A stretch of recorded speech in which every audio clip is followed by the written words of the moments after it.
Friday evenings always bring me a sense of peace. Most of the week is behind me, and ahead lies the weekend, which I can spend alone in the quiet of my home with the books I have collected over the course of my 73 years. Time flows differently in retirement. After 43 years of service in the Morgantown District Court, where every day was filled with decisions that affected people's lives, the silence is sometimes deafening. But I have learned to appreciate it. I am spending this evening as usual, in my office where the walls are covered with memorable photographs and diplomas. Everything here reminds me of the past. The heavy oak desk where I studied hundreds of cases, the leather chair with worn armrests, the file cabinet with notes that I still keep, a judge's habit of recording facts. I flip through the pages of an old photo album that I don't take out very often. In a photo taken 25 years ago, Gloria and I are standing in front of our new house. She was 45 at the time, and I was 48. Ethan, our son, a 17-year-old teenager, reluctantly posed for the photographer, showing with his whole demeanor that he had more important things to do. Even then, he had this trait, the desire to appear more mature and significant than he really was. Gloria's photo stands on my desk in a small wooden frame that I carved myself after her death, one of the new hobbies I found to fill the void. In the picture, she is 65, a year before cancer took her. Her light graying hair is pulled back into a neat bun. Her intelligent eyes look slyly. The corners of her lips are slightly raised in a restrained smile. 5 years without you, old girl, I say to the photo, as I do almost every evening. I miss you. The silence in the house envelops me, becoming almost tangible.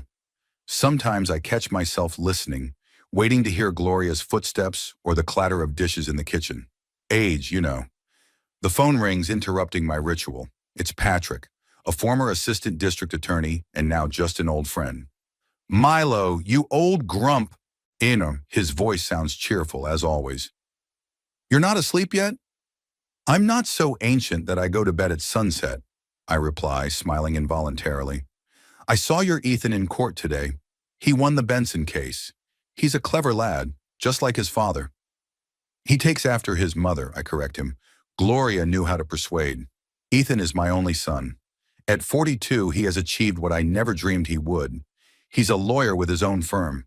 I wanted a different fate for him, far from the justice system, which I knew from the inside with all its flaws. But he was stubborn.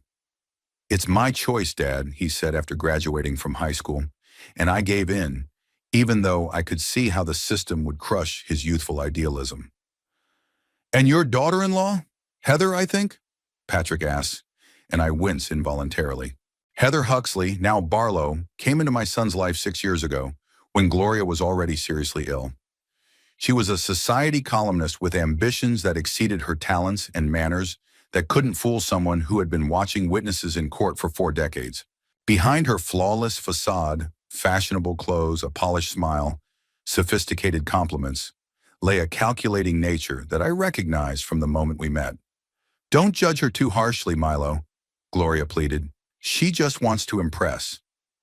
But I am a judge, a former one, but still. Evaluating people is my profession, and Heather Huxley did not pass my test.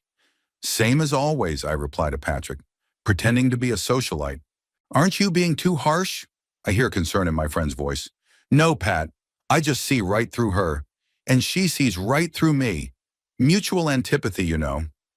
After talking to Patrick, I pour myself a small glass of whiskey, one of the few habits I allow myself. Gloria never approved of my love of good scotch, but she never forbade it either. She understood that after days spent in the courtroom, I needed this little respite. The home phone rings, a rarity these days when everyone has switched to mobile phones. I keep a landline more out of stubbornness and habit. Dad, it's Ethan. My son's voice sounds formal, as if he were calling a client rather than his father. It wasn't always like that. Once, a long time ago, I was his hero. I remember how 5-year-old Ethan asked me to put on my judge's robe so he could show it to his friends.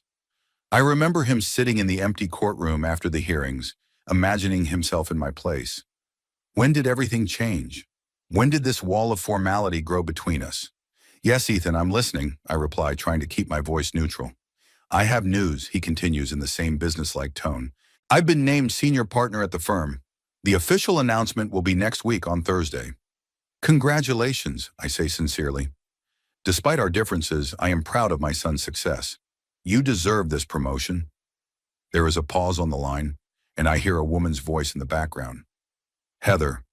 Her intonation is unmistakable, melodic, but with subtle, commanding undertones. We're having a dinner to celebrate, Ethan says after a brief consultation with his wife. At the Blue Oyster, 7 o'clock on Thursday. Heather thinks you should come. It's an important event for our family. Heather thinks. Interesting wording. Not we would like you to come, but Heather thinks you should come. As if Ethan himself has no opinion on the matter. Or his opinion differs from his wife's, but he doesn't dare contradict her. Of course I'll come, I reply, hiding my surprise. I'm not usually invited to public events. Heather always found reasons why my presence was not necessary. It will be too noisy for you, Milo. You'll get tired, Milo. It's just boring talk about work, Milo. Great, Ethan sounds relieved, as if he expected me to refuse. The dress code is formal. And Dad, he pauses. Please try. He doesn't finish the sentence, but I understand what he means. Try to behave properly. Don't embarrass us with your blunt remarks. Don't ruin our reputation. Don't worry, son, I say with a hint of irony. I remember how to behave in polite company. After talking to Ethan, I sit by the fireplace for a long time, staring into the fire. The invitation surprised me. Something's not right here. Heather had never insisted on my presence at public events before. On the contrary, she had always tried to keep our communication to a minimum. 2 weeks ago, during their monthly visit, a tradition Ethan maintains more out of a sense of duty than affection, Heather barely exchanged a few formal phrases with me. She spent the entire visit buried in her phone, only occasionally looking up to cast an appraising glance at the decor of my home. Milo, don't you think it's time to redecorate? She asked then. This furniture looks so vintage. Coming from her, it sounded like an insult, as if anything connected to the past, to tradition, was unworthy of existence in her shiny new world. This furniture is older than you, Heather, I replied calmly. Like most things in this house, they hold our family's history. History is wonderful, she smiled her fake smile, but sometimes you have to move forward, don't you? Ethan sat between us, nervously tapping his fingers on the armrest of the chair. He always does that when he feels tense. It's a habit he's had since childhood.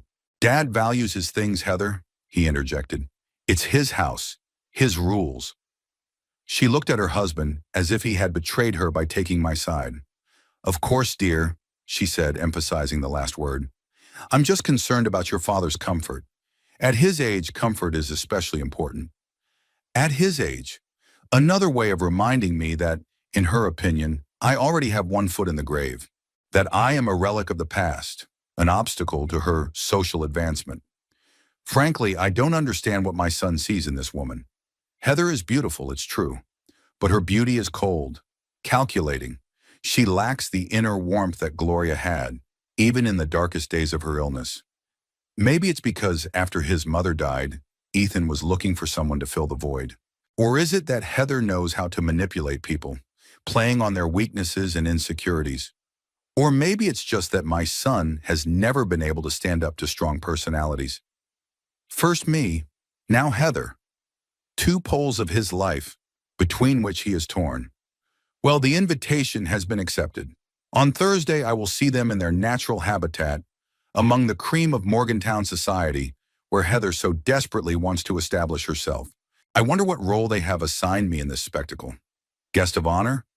Or an exhibit to be shown off, like a curiosity from the past? I finish my whiskey and toss a log into the fireplace. The fire flares up with renewed vigor, casting whimsical shadows on the walls. In one of them, I think I see Gloria's silhouette, and for a moment I almost believe she is here with me. What advice she might give me on how to behave with my son and his wife, how to preserve what little remains of our family. But shadows are just shadows, and the dead don't give advice.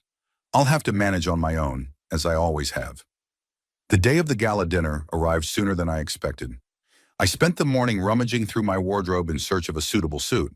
It's ironic that a man who has spent most of his life in a strict judge's robe has difficulty choosing clothes for a social event.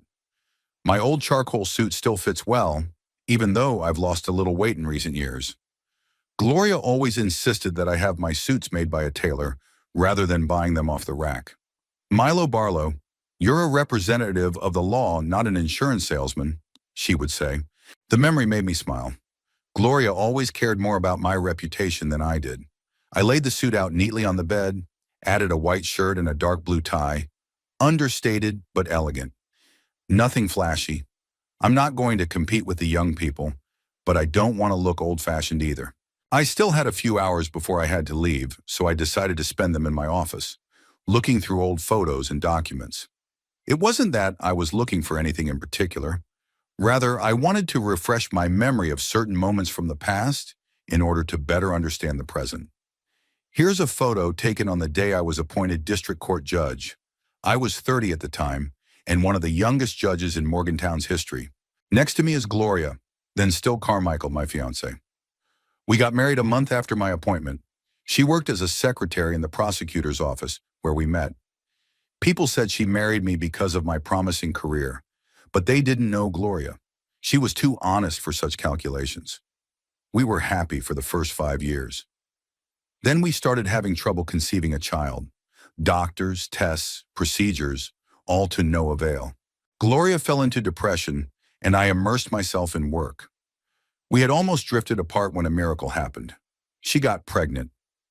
Ethan was born when I was 36, the happiest day of my life. Here's a picture of 3-year-old Ethan on my shoulders. We're in the park, both laughing. I took a rare day off to spend time with my family. Gloria often reproached me for working too much, but I believed it was my duty to provide for my family. Besides, I really love my job. Administering justice, restoring fairness. What could be more important? I turned the page of the album, and Gloria's pale face in the hospital room stared back at me. Ethan was 8 at the time. Gloria underwent a difficult operation for breast cancer, the first round of her long battle with the disease. She won that battle, but the war continued for another 20 years, sometimes subsiding, sometimes flaring up with renewed vigor, until it finally took her. A photo of Ethan's graduation. I'm standing next to him, both of us in suits, but there's an invisible wall between us. Gloria was in the hospital at the time and missed the ceremony. Ethan couldn't forgive me for not letting him postpone his college enrollment. Your mother wants you to continue living a normal life, I told him. Don't make her feel guilty for being sick. He left to study in Pittsburgh, returning only on weekends to visit his mother. He hardly spoke to me. I didn't blame him. Teenagers often clash with their fathers, especially with demanding ones like me. I flipped through a few more pages. Ethan with his law school diploma. Pride on his face, restrained approval on mine. I knew he had gone into law partly to spite me. He wanted to prove that he could succeed in my field, but in a different way. Not as a judge, a dispenser of justice, but as a lawyer, a defender. I'm going to help people, not judge them, Dad, he told me.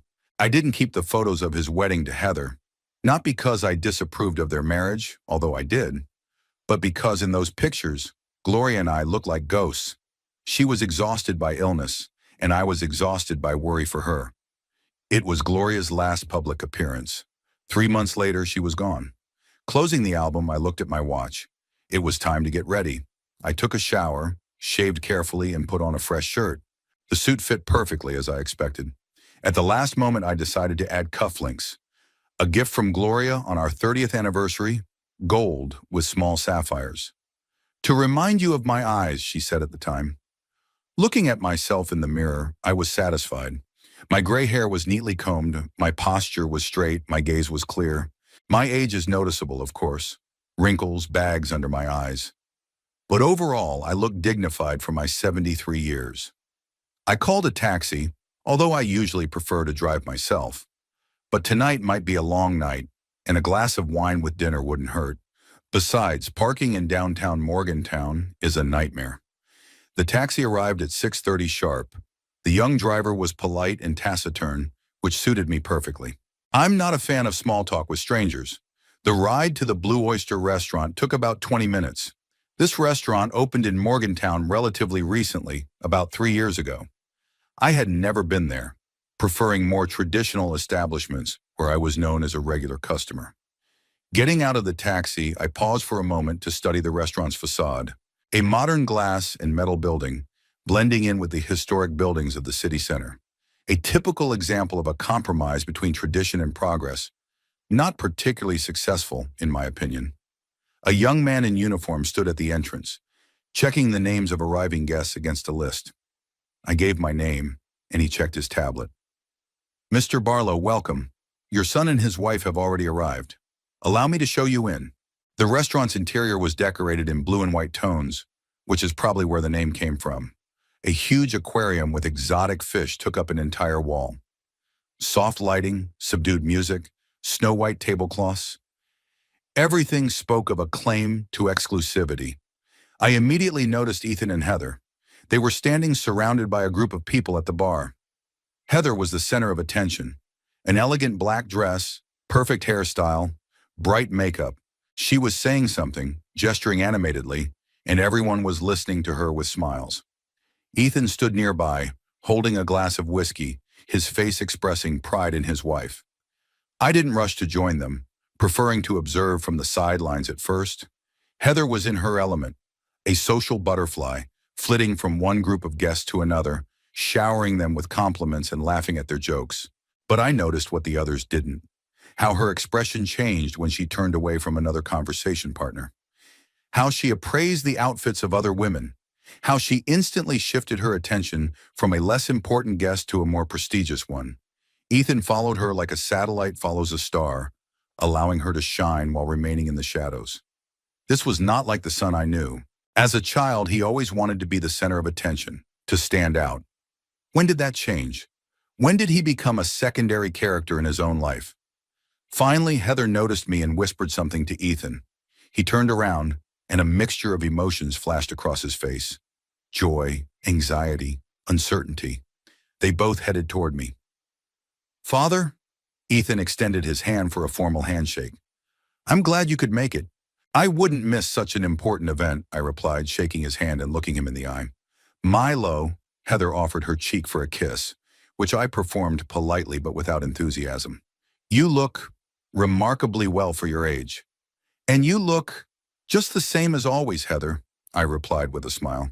She tensed slightly but maintained her social smile. "Let me introduce you to our guests," she said, taking my arm. "There are so many interesting people here who would like to meet the legendary Judge Barlow." The legendary Judge Barlow. As if I were a museum exhibit, an ancient relic to be shown to visitors.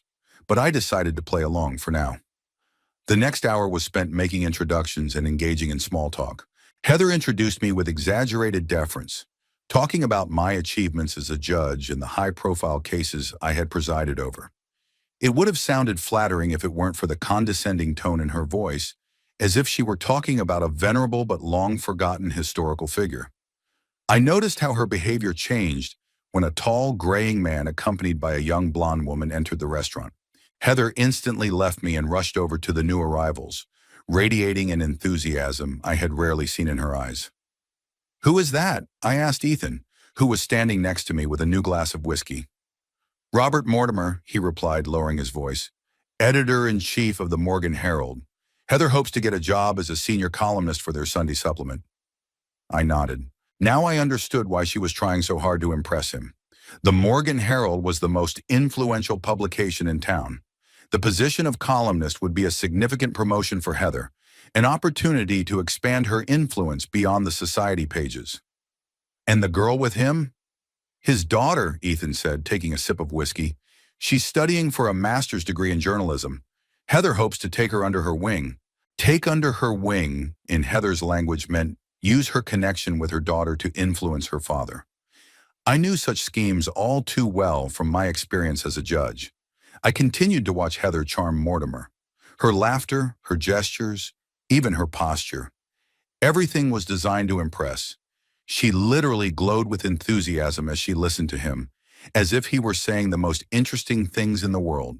Mortimer clearly enjoyed the attention of the attractive woman. His daughter stood nearby, smiling awkwardly and sipping champagne. I saw Heather periodically include her in the conversation, but always returned her attention to Mortimer. Ethan joined them, introduced himself, and shook hands. He looked confident and respectable, a successful lawyer, the husband of a beautiful woman, the host of the evening. But I noticed how Heather discreetly adjusted his tie, as if he were a child unable to dress himself, and how Ethan let her do it without protest. I was invited to the table and seated between an elderly partner at the law firm and the wife of one of Ethan's clients. Ethan himself sat at the center of the long table, with Heather next to him. Mortimer and his daughter were seated across from them, a strategic position for continuing the charm offensive. The dinner was exquisite. Seafood, as one would expect from the Blue Oyster. The wine was expensive but unremarkable. The conversation at the table flowed easily, with guests praising Ethan, congratulating him on his promotion, and discussing the firm's prospects. I mostly kept quiet, observing what was happening, especially Heather. She kept touching Ethan's hand, demonstrating the perfect marital relationship. She laughed at Mortimer's jokes. She engaged those who were left out in the conversation. The perfect hostess. But I saw something else. How she rolled her eyes unnoticed by the others when one of the guests said something she thought was stupid. How she ignored people she considered unimportant.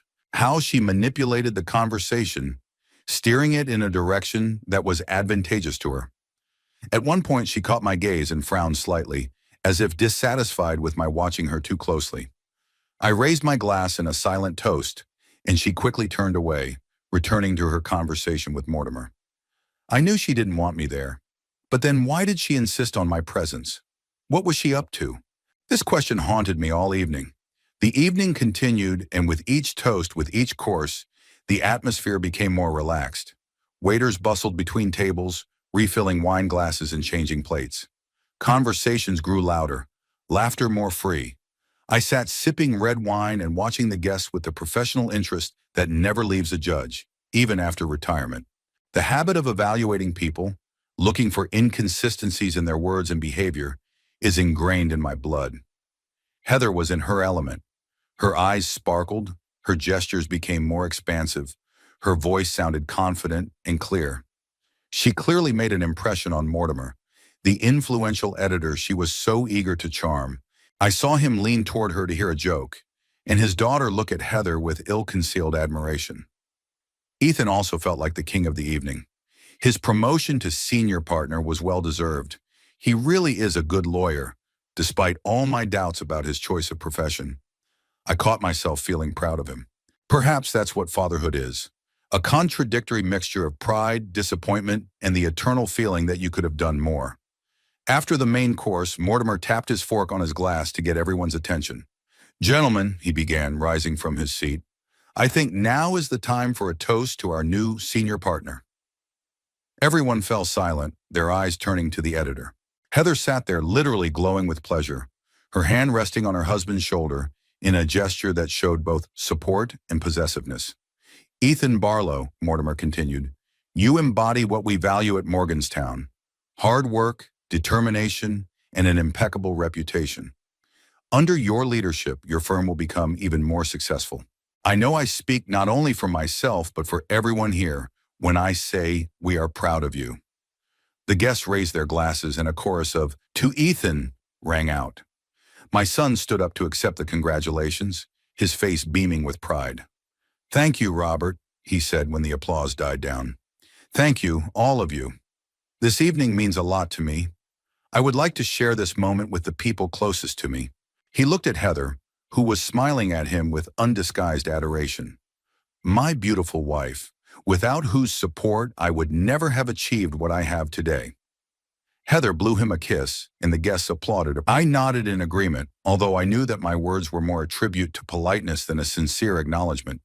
There was too much left unsaid between us, too many old grudges. After the toast, dessert was served, and the conversation resumed.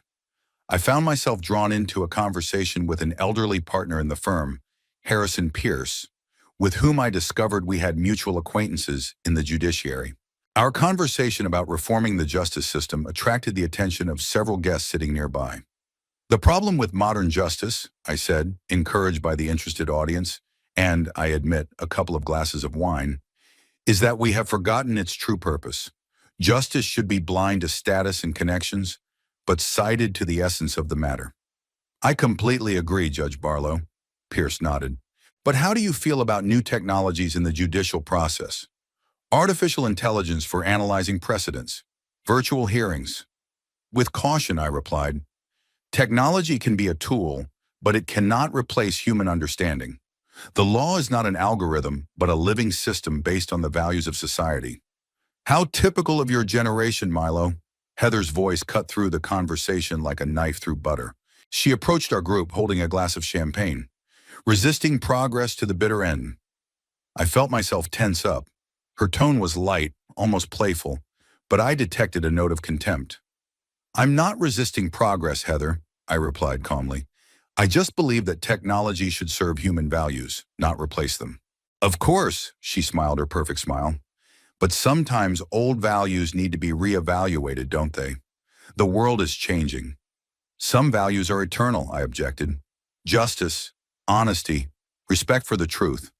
Ah, truth. Heather made a theatrical gesture. Such a subjective concept. What was true yesterday may be a fallacy today. Isn't that right, Robert? Mortimer, who had joined our group, nodded, clearly flattered to be drawn into the discussion. In journalism, we deal with this all the time, he said. The truth is multifaceted. In journalism, perhaps, I agreed, but in court, there is only one truth. Guilty or not guilty. Such black and white thinking? Heather shook her head, addressing those around her. My father-in-law is the embodiment of his generation. No shades of gray. Several guests laughed, and I felt anger slowly rising inside me. Heather wasn't just arguing with me. She was portraying me as outdated, incapable of understanding the modern world. Unlike your generation, which has turned nuance into an art form of evading responsibility, I retorted. See?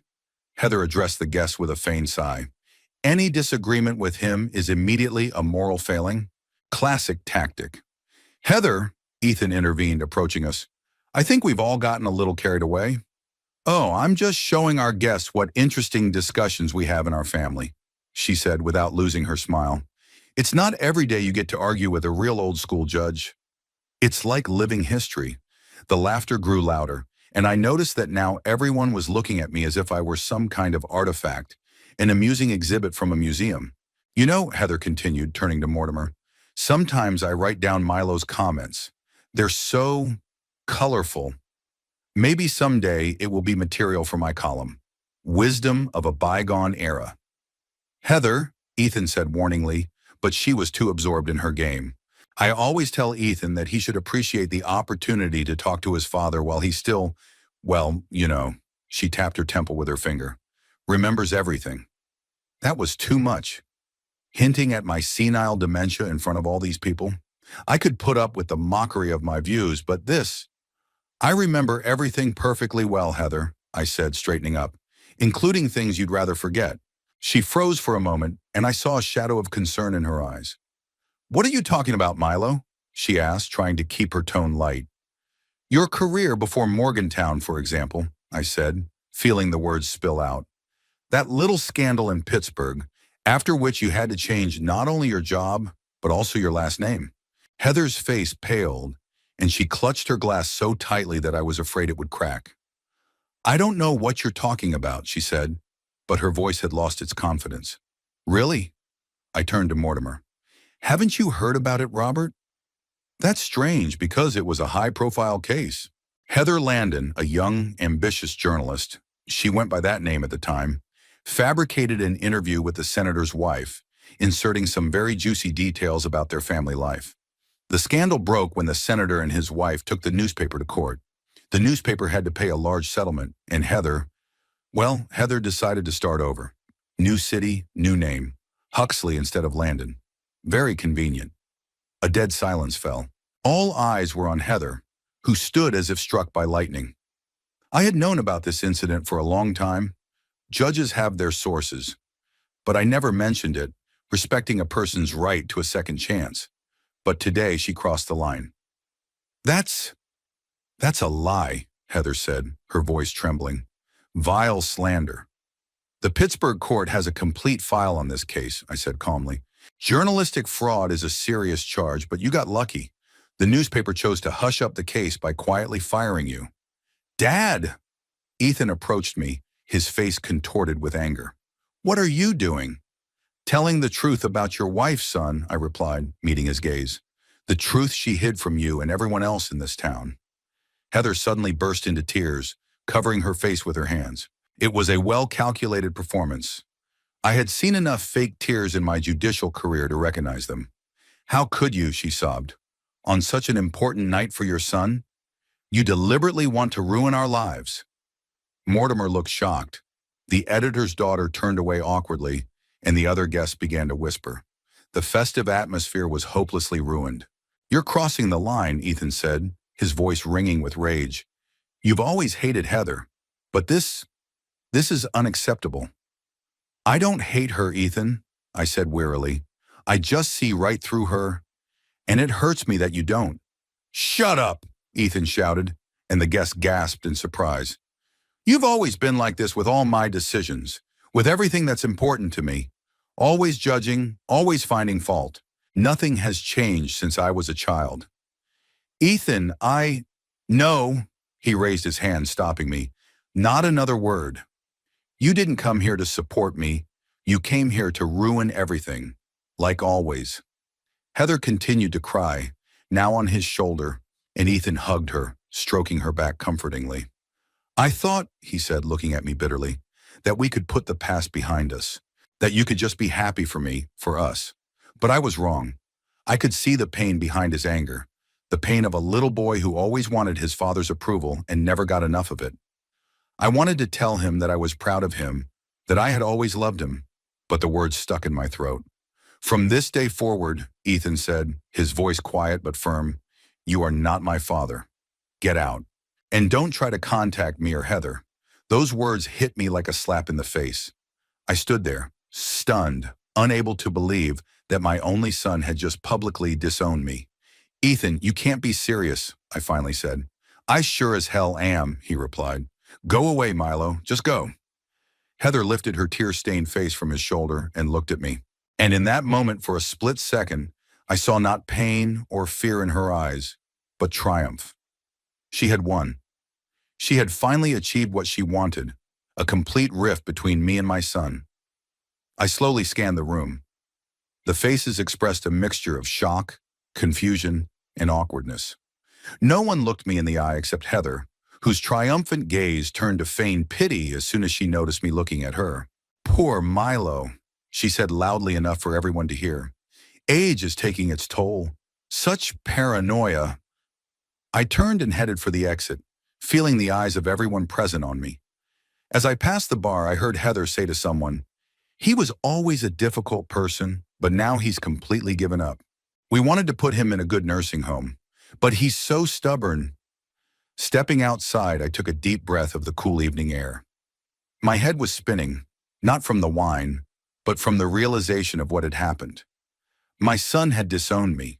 Heather had gotten her way. She had completely taken control of him, cutting off his last connection to the past.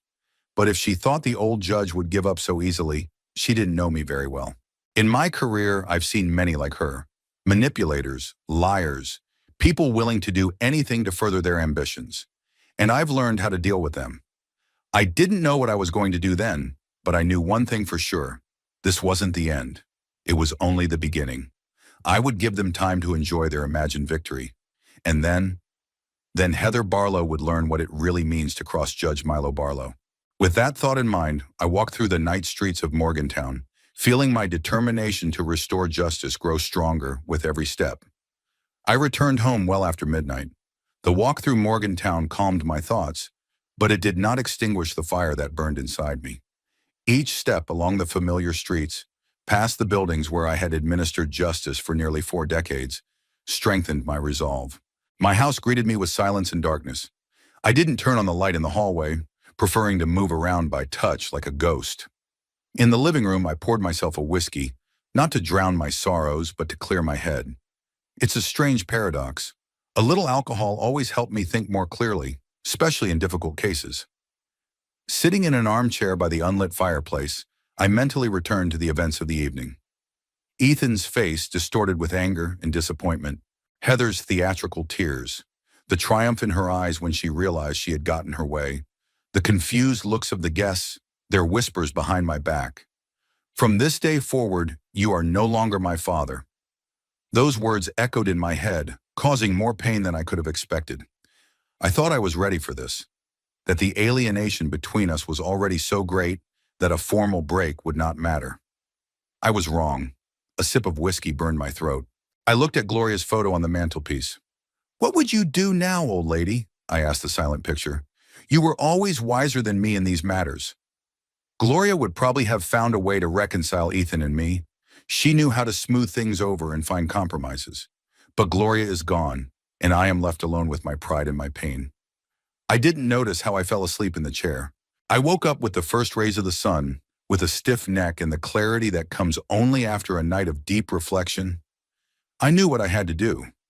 After a shower and a cup of strong coffee, I sat down at my old desk and took out a notebook, another habit I had retained from my days as a judge. I always wrote down my thoughts on difficult cases, systematized the facts, and built logical chains. First, I listed what I knew for sure. Heather Landon, now Huxley Barlow, had been fired from a Pittsburgh newspaper for fabricating interviews. She changed her last name and moved to Morgantown, where she started her career over. There she met Ethan, married him, and now methodically cuts him off from his past, especially from me. But why? What motivates her? Simple dislike of me does not explain such a deliberate strategy. There must be something else. I put down my pen and thought. Heather is ambitious, that much is clear. She wants to climb the social ladder and establish herself in Morgantown's high society. Marrying a successful lawyer, the son of a respected judge, is part of that plan. But with my straightforwardness and ability to see through people, I pose a threat to her. I could destroy the image she has so carefully crafted. And last night, she provoked me into doing just that, publicly exposing her past. A clever move. Now, any further attempts on my part to reveal the truth about her will be perceived as a personal vendetta by a rejected father rather than as facts. I returned to my notes. What else do I know about Heather? Her work at the Morgan Herald consists of society columns, interviews with local celebrities, and reviews of cultural events. Nothing serious, but her articles are popular. She knows how to present the material in a way that intrigues the reader and creates a sense of involvement in the lives of the elite. But how does she get the information for her articles? I had never asked myself that question before.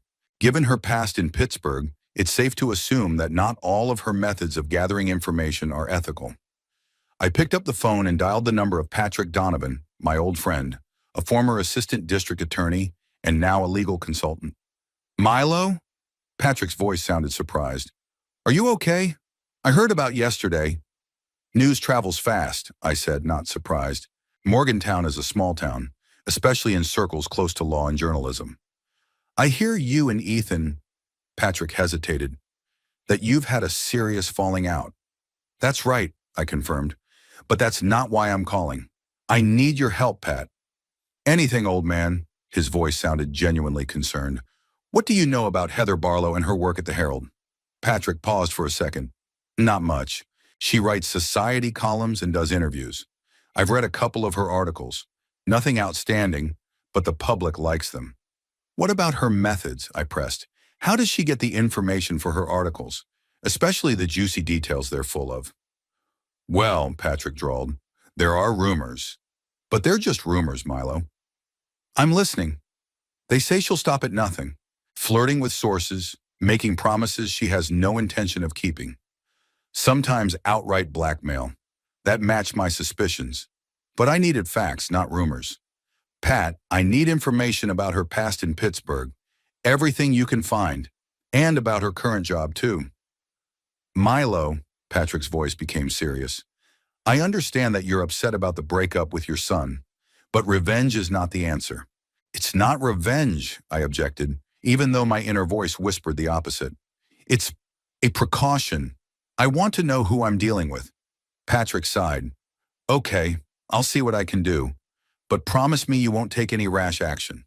"I promise," I said, knowing that this promise might be difficult to keep. After talking to Patrick, I called a few more former colleagues. James Holden, the former police chief of Morgantown, who had been my friend for 30 years. Susan Wright, the judge who had replaced me after I retired. Richard Ford, a lawyer I had often faced in court. We were adversaries, but we respected each other. I didn't tell them directly why I needed information about Heather. I hinted at concern for my son, at a desire to make sure he was okay. They understood that I wasn't telling the whole truth, but our long-standing friendship and professional respect outweighed their doubts. By noon, I had gathered enough information to begin to form a more complete picture. A call from Patrick confirmed my worst suspicions. "Milo, I found something interesting," he said. "That case in Pittsburgh wasn't the only one. Before that, she worked in Philadelphia, and there was a scandal there too. Not as high profile, but similar. Manipulation of facts, distortion of quotes." "And she changed her name again?" I asked, taking notes. "Yes. In Philadelphia, she was Heather Grant. Then she became Landon in Pittsburgh, now Huxley in Morgantown. She systematically changes her identity, starting with a clean slate every time her methods come to light." This was valuable information. Heather wasn't just a journalist with a single blemish on her record. She was a serial imposter, changing names and cities to avoid the consequences of her actions. "What about her current job?" I asked. "That's more complicated," Patrick said. "But I spoke to a couple of people at the Herald, on condition of anonymity, of course. They confirmed that some of her methods are questionable. She uses personal relationships to obtain information and sometimes distorts the facts to make them more sensational. But it's hard to prove. She's careful." "Has anyone filed a complaint against her?" "Not officially, no. But there have been threats. Once, the husband of one of her heroes threatened to sue for misrepresenting his wife's words. The case was hushed up, and the article was edited in the online version.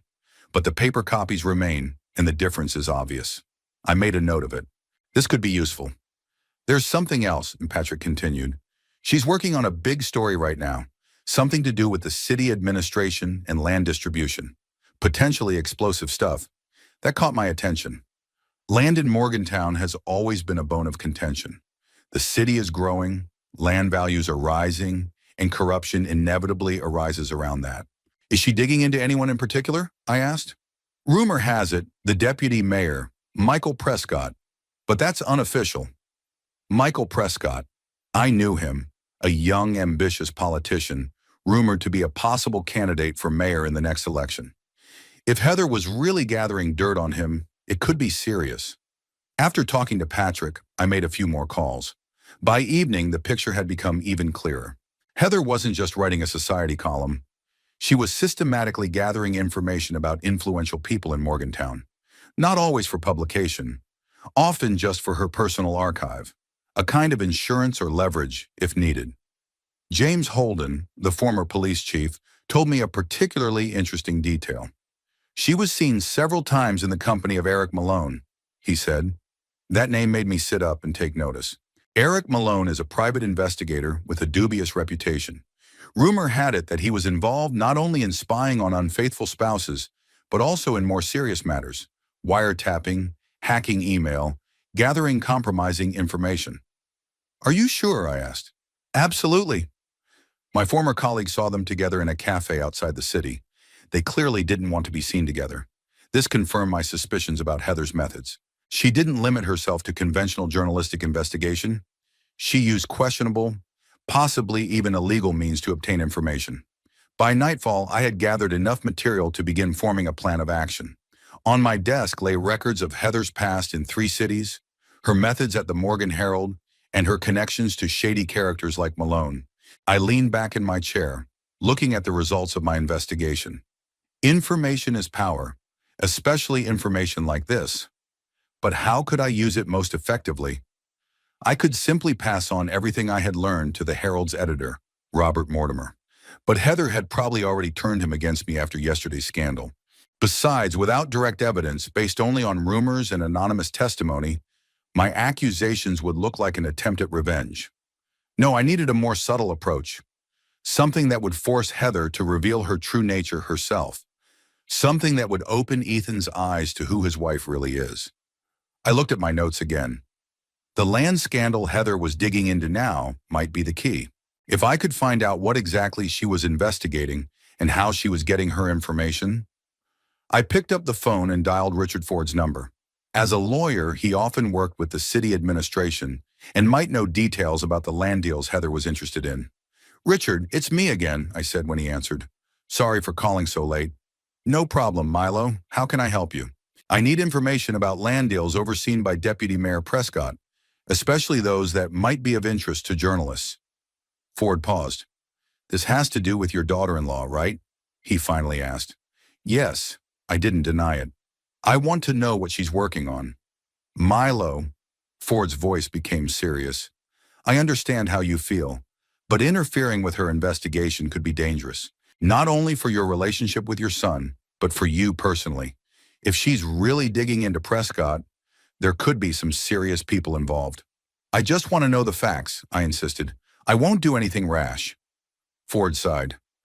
"All right, there is one deal that raises questions. A plot of land on the outskirts of town, not far from the new shopping center. It was sold at a low price to Western Development. A month later, it was resold at a huge profit. And Prescott has something to do with it? There's no direct evidence, but there are rumors that he has a stake in Western Development through frontmen." It sounded like exactly the kind of thing that would interest a reporter digging into the deputy mayor. "Thanks, Richard. That's very helpful." "Be careful, Milo," he warned. "Your sister-in-law is playing with fire, and you could get burned if you get too close." I assured him I would be careful and ended the conversation. Then I sat for a long time, looking at my notes, thinking about my next steps.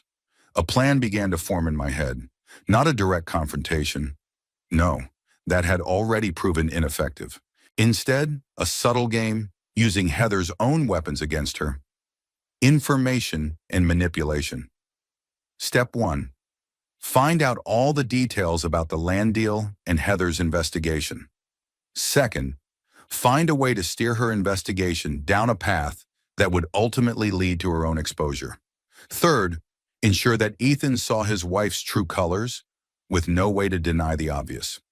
I closed my notebook and glanced at my watch. It was well past midnight, but I didn't feel tired. On the contrary, I was filled with an energy I hadn't felt in a long time. The energy of the pursuit of justice, the very feeling that had driven me throughout my years as a judge. Heather Barlow would soon learn what it meant to have as an enemy a man who had dedicated his life to restoring justice. And this time, I would not be limited by the confines of the judicial system. A week had passed since that fateful evening at the restaurant, a week during which I had not received a single call or message from Ethan. A complete break, just as he had promised. I did not try to contact him, knowing that any attempt on my part would be met with hostility. Heather was surely reinforcing his determination not to communicate with me by painting me in the darkest colors. I could only imagine what stories she was telling him, what fears she was fueling. But I wasn't sitting idle. Over the course of that week, my investigation into Heather's activities had progressed significantly. I had compiled an impressive dossier that included not only her past misdeeds in Philadelphia and Pittsburgh, but also evidence of her questionable methods at the Morgan Herald. Information about her collaboration with private investigator Malone proved particularly valuable.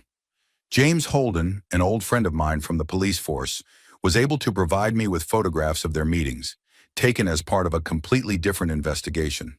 Malone had long been under surveillance as a person involved in illegal information gathering, and Heather had been careless enough to meet with him in places that the police periodically monitored. But the most interesting thing I learned was about Ethan's law firm's clients. Richard Ford, a fellow lawyer, shared information that in recent months the firm had taken on several questionable cases, defending companies involved in environmental violations, tax schemes, and labor disputes.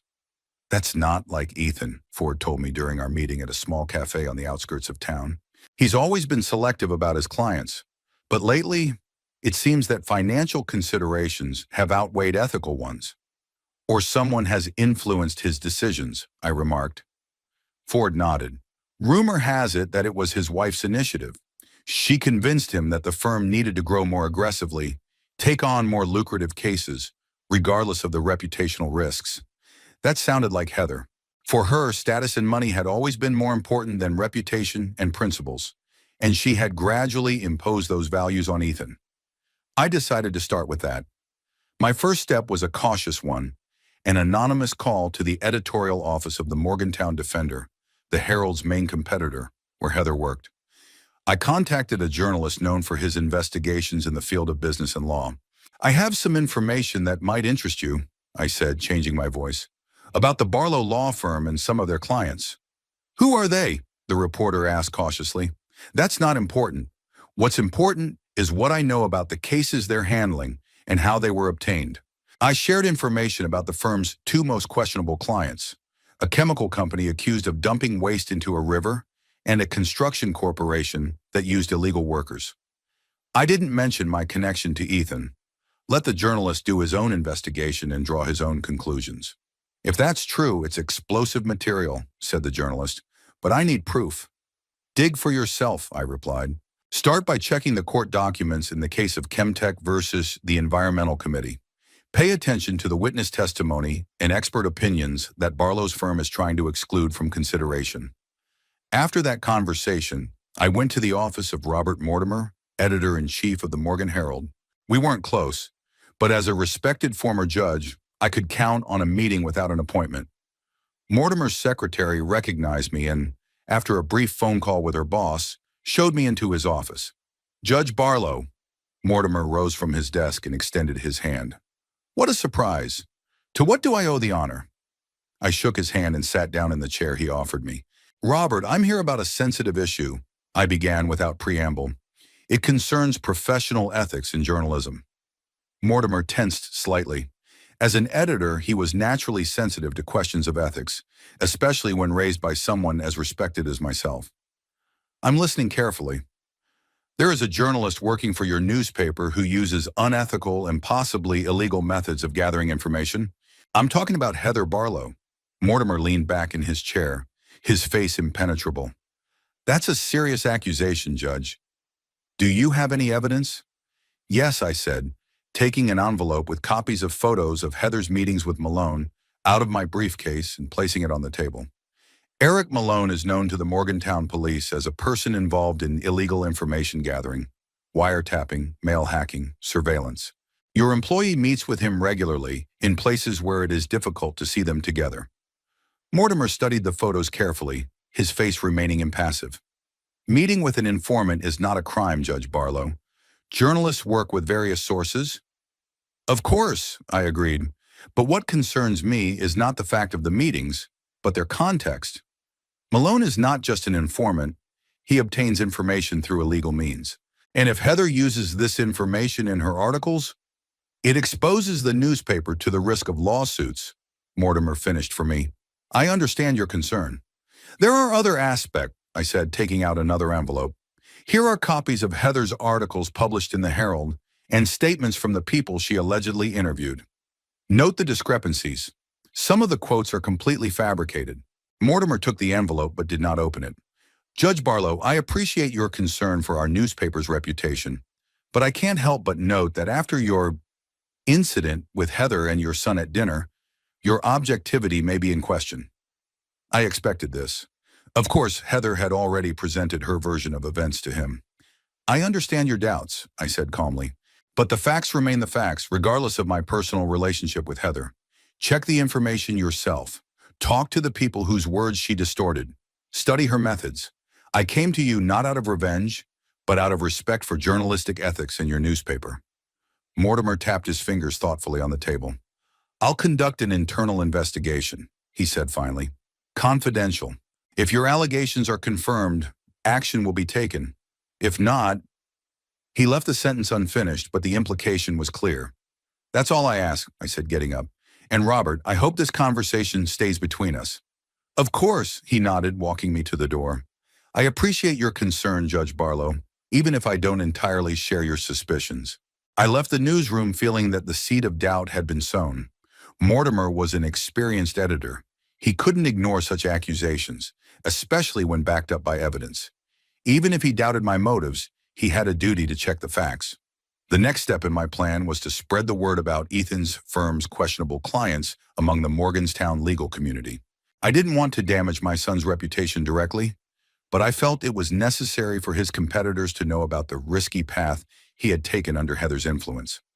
I met with Susan Wright, the judge who had replaced me after my retirement, in an informal setting, over lunch at a quiet restaurant on the outskirts of town.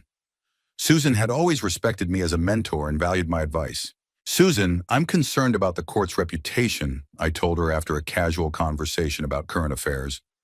I've heard that some lawyers, in their pursuit of clients, are starting to use questionable defense tactics, especially in cases involving environmental and labor violations. Do you have anyone specific in mind? She asked bluntly. No, I lied. Just a general trend. But I heard that my son's firm is defending Chemtech. Will you be handling that case? Yes, I'm working on it, Susan nodded. What concerns you? Nothing specific. I tried to sound casual. It's just strange that Ethan took it on. It's not like him to defend a company that is clearly guilty of polluting the river. Susan looked at me intently. Milo, you're not telling me something. You know I can't discuss cases I'm working on. Of course, I said, raising my hands conciliatorily. I'm just sharing an observation, and I hope the court will pay special attention to the evidence in this case. They say the testimony of the coastal residents is very convincing, although the defense is trying to discredit it. Susan frowned. Milo, you know I can't. Of course, I interrupted her. Let's change the subject. How's your daughter? She got into law school, right? The conversation moved on to more neutral topics, but I was sure I had planted a seed of doubt in Susan's mind. She was an experienced judge and understood that I would not have brought up the issue without reason. The next day, I accidentally ran into Gregory Schneider, the managing partner of a major rival law firm, at the club where I played chess every Wednesday. Gregory, I pretended to be surprised to see him. What a surprise. Would you like to join the game? Schneider wasn't the best chess player, but he loved the game and rarely turned down an offer. With pleasure, Judge Barlow. During the game, as I had planned, the conversation turned to business. I hear your firm is representing the Environmental Safety Association in the case against Chemtech? I asked casually, making a move with my knight. Yes, Schneider frowned, studying the board. It's a tough case. Chemtech has a powerful defense. My son's firm, I nodded. A bit of a strange choice for Ethan. I thought he was more selective about his clients. Schneider looked up from the board. Do you think so? Between you and me, I lowered my voice. I heard that the decision was made under pressure from his wife. She's ambitious, and money means more to her than reputation. Interesting. Schneider made a move, clearly distracted from the game. What do you know about the defense strategy? Nothing specific, I shrugged casually. Ethan and I don't discuss his cases, but I know they're trying to discredit the contamination witnesses. They're looking for something in their past that can be used against them. That's standard tactics, Schneider remarked, but I could see that the information interested him. Perhaps, I agreed.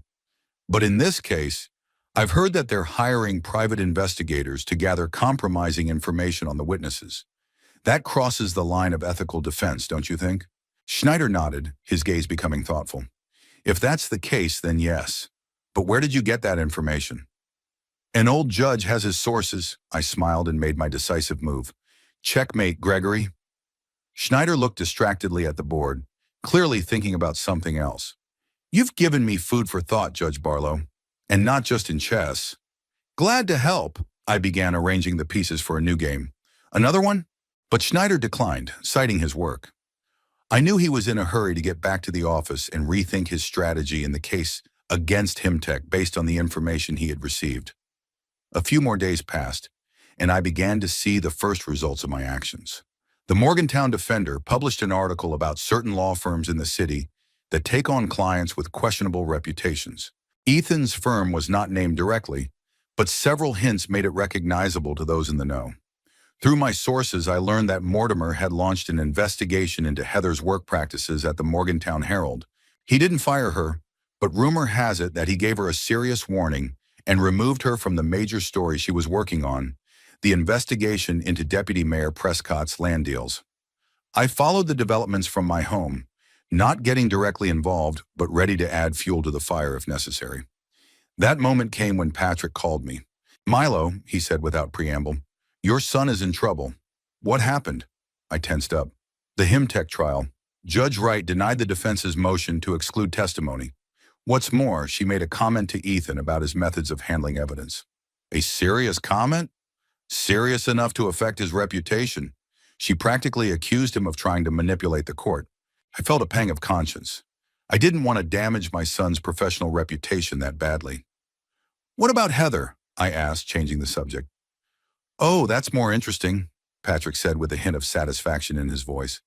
"Mortimer has taken her off all the important assignments.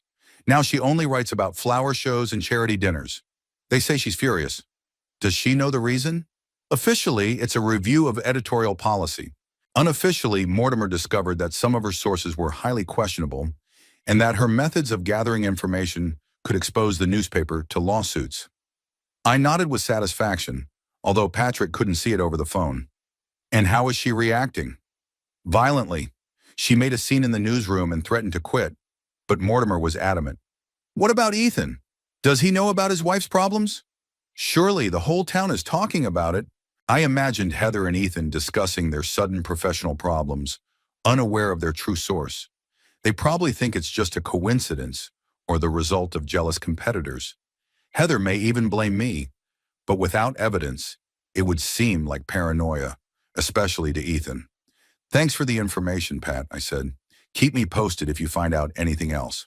After talking to Patrick, I sat in my office for a long time, thinking. The plan was working better than I had expected. Ethan and Heather's professional reputations were beginning to suffer. But that wasn't enough. I wanted Ethan to see his wife's true colors, to realize that she was manipulating him, using him to achieve her own goals. And for that, I needed to take the next step. Something that would force Heather to reveal her true nature so clearly that even Ethan, blinded by love, would not be able to ignore it. 2 weeks of my quiet war against Heather, and, indirectly, Ethan, bore fruit I hadn't even expected. Like a stone thrown into water, my actions caused ripples that spread wider and wider, affecting more and more aspects of their lives. Ethan lost the Himtech case. The company was found guilty of polluting the river and fined a large sum. Moreover, Judge Wright made a special note in her ruling about the defense tactics, which she said balanced on the edge of professional ethics. This was a serious blow to Ethan's reputation in Morgantown legal circles. Heather fared even worse. After an internal investigation initiated by Mortimer, her position at the Morgan Gazette became precarious. She was stripped of her column in the Sunday edition, reassigned to covering minor events, and, according to rumors, placed on probation. Her meteoric rise came to an abrupt halt. However, the most significant blow to both of them was social isolation. Morgantown is a small town where reputation is everything. Rumors of Ethan's professional failures and Heather's questionable work methods quickly spread in the upper echelons of society, where they had worked so hard to establish themselves. Invitations to parties became less frequent, phone calls shorter, and friends and partners began to keep their distance. I watched all this from afar, receiving information through my network of contacts. Patrick, Ford, Holden, Wright, all of them, without knowing it, were part of my plan, passing me news of Ethan and Heather's downfall. However, I knew that my revenge would not be complete until they knew who was behind their misfortunes, until they realized that the old judge they had so contemptuously dismissed was still capable of restoring justice. The opportunity presented itself sooner than I expected. Patrick told me about an upcoming charity evening in support of the city hospital, an annual event attended by the entire Morgantown elite. Ethan and Heather were on the guest list. They donated significant sums to such events in an effort to bolster their social status. "You've been invited too, Milo," Patrick told me, "as an honorary citizen of the city and a former judge. Are you going to attend?" "I think so," I replied after a moment's thought. "It's been a while since I've been out in public." "Ethan and Heather will be there too," Patrick warned. "Aren't you afraid of an awkward encounter?" "Awkward for whom?" I smiled. "I think my son and daughter-in-law will find a way to avoid direct contact with me." "I'm not so sure," Patrick said. "They haven't been in the best position lately. People are saying—" "What are they saying?" I pretended not to know. "That Ethan is losing clients after losing the Himtech case. That Heather is on the verge of being fired from the Herald. They're not as popular in society as they used to be." "I'm sorry to hear that," I sighed hypocritically. "But as my late wife used to say, fate often teaches us lessons that we refuse to learn voluntarily." The charity evening was to take place in the main hall of the City Hall, a historic building in the center of Morgantown, where all significant city events were held. I prepared thoroughly. I ordered a new suit from the best tailor in town, polished my judge's medal, which I was entitled to wear at official events, and even visited the barber, a luxury I had rarely allowed myself in recent years. The evening was clear and cool. I arrived at City Hall by taxi shortly before the event began. A crowd of well-dressed people had already gathered at the entrance, greeting each other with the special warmth that only public events can bring. I spotted Ethan and Heather right away. They were standing a little apart from the main group, talking to an elderly couple. I think it was the hospital's chief physician and his wife. Heather looked impeccable as always in an elegant dark blue dress, but I noticed the tension in her posture, in the forced smile. Ethan next to her looked tired, his usually perfectly styled hair slightly disheveled, as if he hadn't paid enough attention to his appearance. They didn't notice me, and I didn't draw their attention. The time had not yet come. I entered the hall nodding to acquaintances, shaking hands with former colleagues, accepting compliments on my appearance. "Milo, you look splendid," exclaimed Eleanor Pritchard, the widow of the former mayor and a well-known city philanthropist. "That suit suits you very well." "Thank you, Eleanor," I said gallantly, kissing her hand. "You look stunning today as well." "Oh, you've always been such a gentleman," she patted my arm. "How are you? We so rarely see you at events like this." "I prefer a quiet life," I replied with a smile, "but today's cause is worth coming out of seclusion for. Our hospital needs support." "Absolutely," she agreed. "By the way, I heard about your disagreement with your son. Such a pity. He's here today, you know?" "Yes, I saw him and his wife at the entrance," I nodded. "But I don't think we'll be talking. Some wounds take time to heal." "I understand," Eleanor nodded sympathetically. "Although, I must say, they haven't been in the best shape lately, especially his wife. Heather, I think? I hear she's having problems at the newspaper. Something to do with her work methods." "Really?" I feigned surprise. I hadn't heard about that. "Oh, it's all rumors, of course." Eleanor leaned closer. "But where there's smoke, there's fire, isn't there? In any case, they don't appear in public as often as they used to." I continued chatting with Eleanor for a while longer, then excused myself and moved on through the hall. Out of the corner of my eye, I noticed Ethan and Heather had entered and were now standing at the bar. Heather was looking around nervously, as if checking to see who was paying attention to them. Ethan was slowly sipping his whiskey, his gaze fixed on nothing in particular. I stopped at a stand with information about the hospital's charitable projects. Robert Mortimer, editor-in-chief of the Herald, was standing nearby. "Judge Barlow," he nodded at me. "Good to see you here." "Likewise, Robert," I shook his hand. "How's your newspaper? I hear you've had some internal problems." Mortimer glanced quickly at Heather, who was standing far enough away that she couldn't hear our conversation. "Nothing serious," he said cautiously. "Just the usual editorial issues." "Of course," I smiled knowingly. "By the way, I'd like to thank you for taking my comments seriously. It shows your professionalism as an editor." Mortimer paled slightly. "No need to thank me," he said quietly. "I'm just doing my job. If you'll excuse me." He walked away, clearly feeling uncomfortable. I noticed him glance at Heather again, this time more appraisingly, as if reconsidering his opinion of her. The official part of the evening began with a speech by the mayor, followed by the hospital's chief physician, who talked about plans to expand the pediatric ward. After that, the fundraising began. Guests were invited to approach a special table where they could make their contribution and receive a commemorative charity pin. I noticed that Ethan and Heather were keeping to themselves. Heather was whispering something heatedly in her husband's ear, her face expressing discontent. Ethan nodded, but without enthusiasm, his gaze wandering around the room. After donating a substantial amount and receiving a gold philanthropist pin, I headed for the podium, where the mayor was talking to members of the city council. When he saw me, his face lit up. "Judge Barlow," he exclaimed, extending his hand. "What an honor. We so rarely see you at city events." "Age, George," I shook his hand. "I prefer quiet evenings at home. But today you made an exception, and we are glad." The mayor turned to his companions. "Gentlemen, I think you all know Judge Barlow, a legend in our city." There followed an exchange of handshakes and pleasantries. I noticed that some of those present were glancing at Ethan and Heather, then back at me, clearly pondering our family conflict. "Judge Barlow," the mayor said after a short pause, "we were just discussing the issue of public speaking engagements. We have several planned, but I think your words would be especially valuable to those present. Could you say a few words about the importance of supporting local institutions such as our hospital? It was unexpected, but it fit perfectly into my plan. Speaking in front of the entire Morgantown community, including Ethan and Heather, I couldn't have imagined a better opportunity for the final court of my revenge. Of course, George, I nodded with a slight smile. It would be my honor. The mayor led me to the microphone and introduced me to the audience. The hall fell silent. All eyes turned to me. I noticed Ethan tense up, and Heather grabbed his arm as if to keep him from running away. Ladies and gentlemen, I began scanning the room. It is a great honor for me to address you today. Morgantown is a city to which I have devoted 43 years of my life as a judge, and even more as a citizen.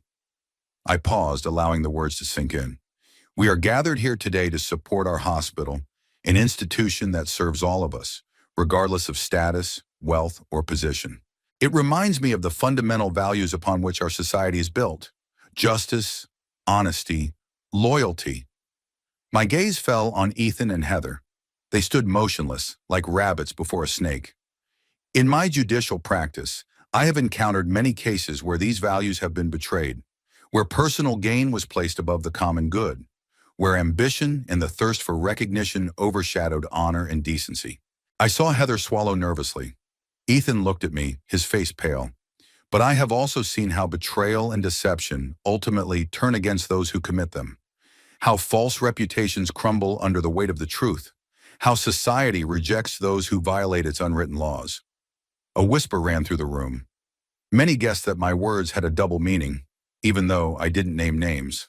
Family, and I continued, is the first society in which we learn these values, where we learn the price of loyalty and the bitterness of betrayal, where we understand that our actions have consequences, sometimes far-reaching and unpredictable. I paused again, watching the audience's reaction. Many nodded, some glanced at Ethan and Heather, who looked like they wanted to sink through the floor. When family ties are broken, I continued, it's not just a personal tragedy. It's a crack in the foundation of society. Renouncing your father is not just words spoken in anger. It is a rejection of your own roots, of the wisdom of past generations, of the heritage we all carry. Now the whole room understood what I was talking about. Eyes shifted between me and the couple by the far wall. But even when we are betrayed, my voice grew quieter, forcing people to strain to hear. We must not respond in kind. We must restore justice, but not seek revenge. We must reveal the truth, but not humiliate. This is the lesson I have learned from my many years on the bench. I saw Heather whispering nervously to Ethan. He shook his head, his gaze fixed on my face. And today, by donating to our hospital's good cause, we are all demonstrating that the values of our community, mutual aid, support, honesty, are still alive in Morgantown. That we can look each other in the eye without shame or fear. That we understand, in a small town like ours, reputation is everything, and once lost, it is rarely fully restored. I glanced around the quiet hall, pausing for a moment on the faces of the key figures in Morgantown society. The mayor, the newspaper editor, the chief physician, major businessmen, and lawyers. They all understood what I was talking about, even if I didn't mention any names. Thank you for your attention, I concluded. And remember, justice may be slow, but it is inevitable. The hall erupted in applause. I stepped down from the podium to cheers and handshakes. Out of the corner of my eye, I noticed Ethan and Heather quickly heading for the exit, trying to leave the event unnoticed. Eleanor Pritchard approached me, her eyes shining with excitement. "Milo, that was amazing," she said, squeezing my hand. "Such a powerful speech, and so meaningful, if you know what I mean." "I just shared some thoughts I've gathered over a long life," I replied modestly. "Your son and daughter-in-law seem to have left in a hurry," she remarked, nodding toward the exit. "Perhaps your words struck a nerve." "Perhaps," I agreed. "The truth is often uncomfortable." The rest of the evening passed for me in a glow of attention and respect. People came up to express their admiration for my speech, to share memories of my career as a judge, or simply to shake my hand. I felt like I was back in the days when my word carried weight, when my presence in a room changed its atmosphere. Leaving the town hall late in the evening, I felt a strange mixture of emotions. Satisfaction at having accomplished my plan, bitterness at the rift with my son, and, unexpectedly, a slight sadness. Revenge was sweet, but it had a taste of ashes. Patrick caught up with me on the street. "Milo," he put his hand on my shoulder. "You did it, didn't you? All of it. Ethan's problems at the firm, Heather's troubles at the newspaper. It's all you're doing." I looked at my old friend for a long time. "Justice, Pat," I said finally. "It was always about justice." He shook his head, but in his eyes I saw not condemnation, but a kind of respect. "Remind me never to be your enemy, you old devil," he said with a crooked smile. "Want a ride?" I declined his offer, preferring to walk. Morgantown was quiet and peaceful at night, as was my soul now that the deed was done. Ethan and Heather had learned a lesson that I hoped they would remember for a long time. Their social status, which they valued so much, had been undermined. Their careers, on which they had staked so much, had suffered. And their reputations, so fragile in a small town, had been seriously tarnished. Justice had prevailed, and although the price was high, a complete break with my only son, I did not regret my decision. Some lessons must be learned, even if they are painful. I walked home with my head held high, as befits a judge who has restored justice.